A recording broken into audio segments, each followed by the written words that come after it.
Ano, kaya pa? Magsistay na lang sa bahay. Alam niyo bakit mga Call Goods? Ang daming gamit dito. Ayan mga yan. Yan. Gulo-gulo yung kwarto ni partner. Kasi po,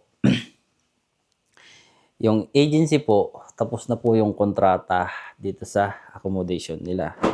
So, let's say sabihin natin 1 taon lang. So, ang nangyari, dahil tapos na po ang kontrata, ililipat na po sila sa ibang accommodation. Hindi naman po yung trabaho nila. Yung accommodation lang. Kaya ganyan pa kagulo yung kwarto ni partner.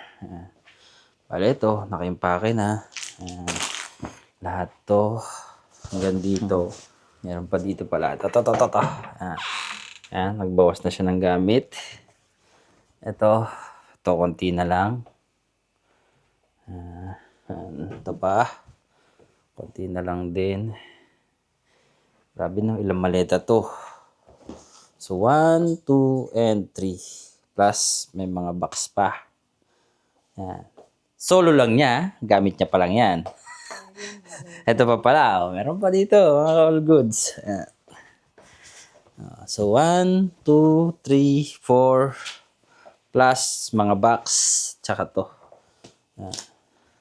Yung iba kasi rito, mga call goods, ipapabagahe niya. Ipapabagahe talaga naman siya. Kaso, ang problema, naabutan siya ng paglipat.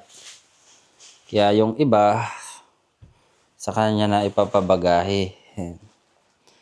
Kaya, dami yan. Makalat pa. Kaya ganyan. Matagal-tagal pa naman yung lipat nila. Okay na yung lumipat siya ng accommodation kaysa ilipat siya ng trabaho. Mas mahirap po yun. Yun yung accommodation. Malapit lang naman. Walking distance lang din yung paglilipatan sa kanila ng accommodation. Yun ang sabi ng Pero binigyan sila ng option nung una. Ang option nila, kung sasakay sila o yung maglalakad na lang. So, nag-decide yung ibang kaplat niya na yung mas malapit na lang. Pero nakita na namin yung accommodation nila na lilipatan nila. Medyo skeleton building. Pero maayos naman. Maayos yung tutulugan niya. At solo siya syempre sa kwarto. Pero yung kaplat niya, 4 lang sila. 4 lang kayo, no? 4 lang sila. Kaya kung ano yung nakikita nyo, mga call goods, ganyan. Kaya advice lang sa mga bago pa lang at parating pa lang dito sa Poland, kung hawak kayo ng agency at bago-bago pa lang kayo, huwag na kayong bumili ng maraming gamit. Yan. Kaya naipon yung mga gamit ni partner, syempre matagal na rin siya sa abroad at marami na siyang naipon na gamit. Pero ang pinaka-the best yan mga call goods, kung yung agency nyo is after 1 year, ililipat kayo ng accommodation katulad ng agency ni partner, huwag na po kayo mamili ng maraming gamit. Siyempre babae, normal naman talaga yung bili ng bili ang gamit. Bili ng bili sa gamit ng mga babae, normal talaga yon. Kahit na marami silang suot, sasabihin nila, wala na silang maisuot. Kaya advice lang sa mga ka-all goods ko dyan, huwag na po kayo mamili ng mga gamit kung bago ka lang or kung bago pa lang kayo dito sa Poland. Okay lang pa isa-isa, konti lang, pero huwag naman sobra. Yan.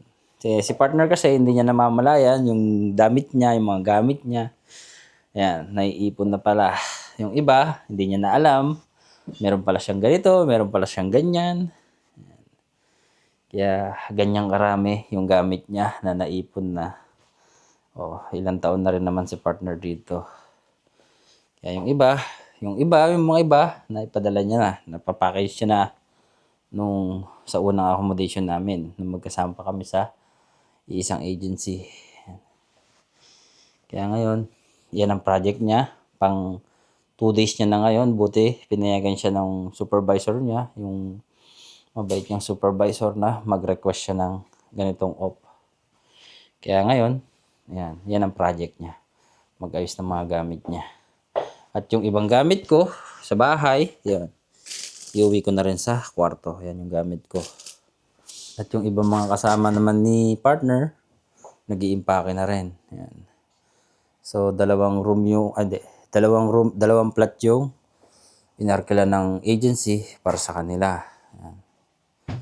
So, 4 sila sa isang plot, tapos yung isang grupo, 4 din. So, 2 plot yung inarkila ng agency.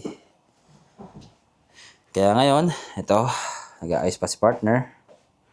Medyo pagod na yan, stress na yan, kamot sa ulo. Aburido na yan, no?